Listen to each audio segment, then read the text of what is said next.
咁 Gemini 嘅第二個功能啦，就係 Study Partner 學習夥伴嘅功能啦。同學仔咧可以透過呢個 Gem 嘅 Study Partner 去問翻一啲問題啦，咁同課堂呢個課題相關嘅問題嘅。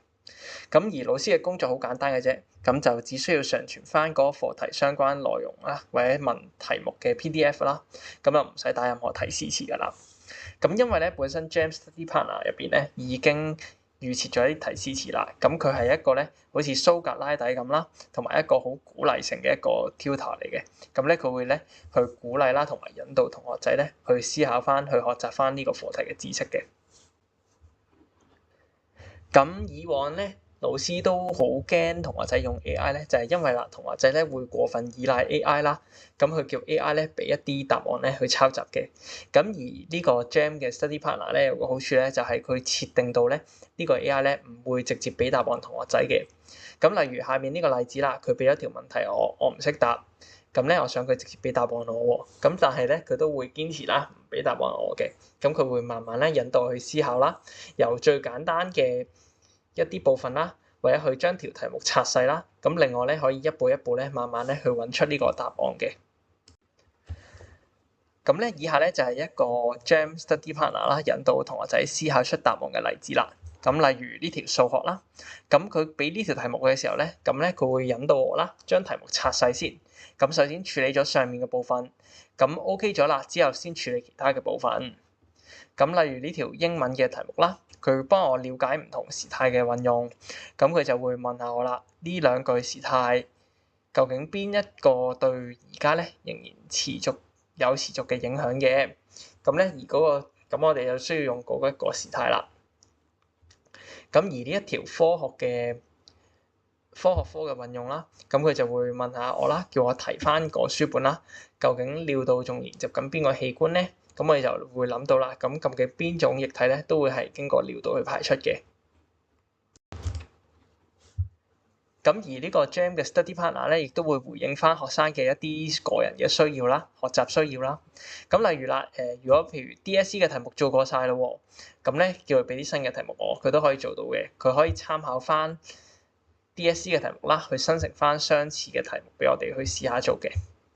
咁又例如啦，我哋學識咗呢個時態之後啦，咁我哋都想檢驗下我哋自己係咪真係完全咁理解喎。咁咧佢就可以咧我哋就可以叫佢生成翻啦10題題目俾我哋啦。咁等我哋可以測試下我哋自己嘅掌握度啦。咁又例如啦，如果係科學科咧有好多資料啦，咁我哋想佢整理俾我哋，我哋亦都可以叫佢咧整理翻俾我哋啦。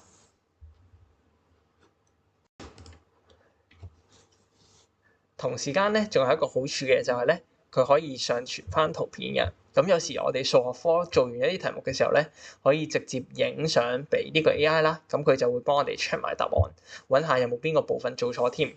咁有時堂上面咧，學生可以做完堂課啦，咁即刻咧 send 俾佢，咁去檢驗翻答案嘅。跟住落嚟咧，我哋會介紹埋 Gemini 嘅另一個功能 ，Gem 嘅學習夥伴。咁我哋去到 Google Classroom 入邊嘅課堂作業，撳建立，撳下邊嘅 Gem。咁我哋點選翻咧呢個學習夥伴，再撳建立 Gem。咁咧佢就會彈出一個新嘅視窗出嚟啦。咁呢個咧就係我哋可以自定翻咧呢個 Gem 嘅一啲資料嘅。好啦，咁例如啦，今次我會整一個指數嘅學習夥伴啦。咁我就會喺呢度打翻指數啦嘅學習夥伴。咁咧而最底啦，同之前一樣，我哋俾翻個 PDF 檔佢做參考。咁我哋撳加號，上傳檔案，揀翻指數化簡嘅呢一份 PDF。好啦，咁完成咗之後咧，我哋可以撳翻右上角更新嘅掣啦。好啦，然之後啦，去翻 Google Classroom 嘅呢個位置，填翻個標題。咁我哋可以打指數啦，學習夥伴。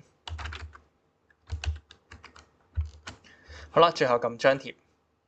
咁同學仔咧就可以咧喺 Google Classroom 嘅呢個位置啦，見到指數嘅學習夥伴啦。咁我哋一齊嚟睇下咧，究竟學生點樣用我哋呢個 Gemini 入邊嘅學習夥伴啦。咁首先啦，我就同佢講我唔識做呢個指數嘅題目。咁咧佢就會咧問下我一啲基本嘅資料先。佢問下我讀中幾啦，同埋我嘅目的係咪想學識做呢一份 DSE 嘅題目？咁我就答翻佢，我係中五啦，我想學識做呢份 DSE 嘅題目。咁佢就揀咗一題 DSE 嘅題目俾我睇下啦。咁咧佢會引導我一步一步去諗下咧點樣去處理呢條題目。咁首先啦，佢會叫我試下處理咗上面呢個部分先。咁佢問我應該要點做啊？咁我就答佢我要拆括號啦。好啦，咁如果咧我答得啱嘅話咧，咁佢都會讚一讚我嘅。好啦，跟住第二步啦，佢亦都會問我咁上面呢一個部分要點樣處理啊？咁次方外面又有一個次方喎，咁我哋點算好咧？咁我就答佢啦，我哋要將個指數去相乘翻啦。好啦，咁佢亦都同我講我做啱咗啦。好啦，咁然之後咧，佢會俾下一步我啦，又問我下一步點做。咁咧我就同佢講我唔識啦，叫佢俾個答案我。咁咧由於佢預先設計咧係一個學習嘅夥伴啊，咁所以咧佢唔會俾答案我哋嘅。好啦，咁佢就會慢慢咁引導我哋啦。佢將我剩低嗰一部分問我哋識唔識做。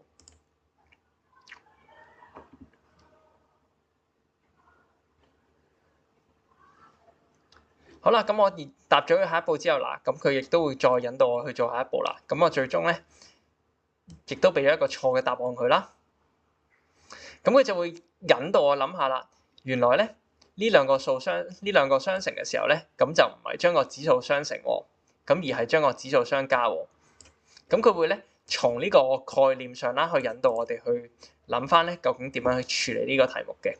咁最尾咧我就成功答到呢個題目啦。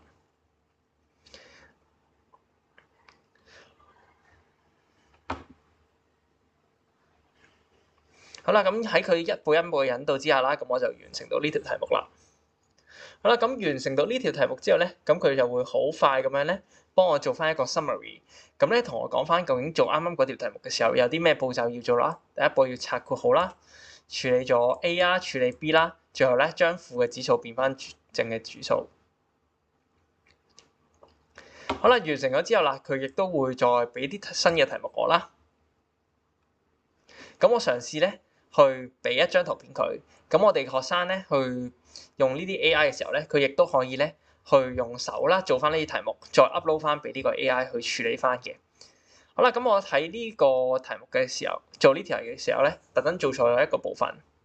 好啦，咁佢咧都發現咗我有做錯嘅部分喎，咁佢就會將做錯嘅部分啦寫翻出嚟，再問下我呢一步會點樣做。咁然之後同之前一樣啦，佢會一步一步咁樣啦，引導我去答翻一個正確嘅答案嘅。好啦，咁如果我做完 DSE 嘅題目啦，咁咧佢就問我仲想唔想做。咁咧如果有啲同學咧成日都做 DSE 嘅題目嘅時候咧做過晒啦，咁咧亦都可以叫佢俾啲新嘅題目我哋。咁佢就會參考翻我哋個 PDF 啦，咁然之後咧去 jam 翻啲新嘅題目俾我哋做。咁同學仔咧就可以不斷咧透過呢個步驟去問佢問題啦。然之後咧 AI 幫佢 check 翻答案啦，咁佢慢慢學習翻一啲課題係點樣做嘅。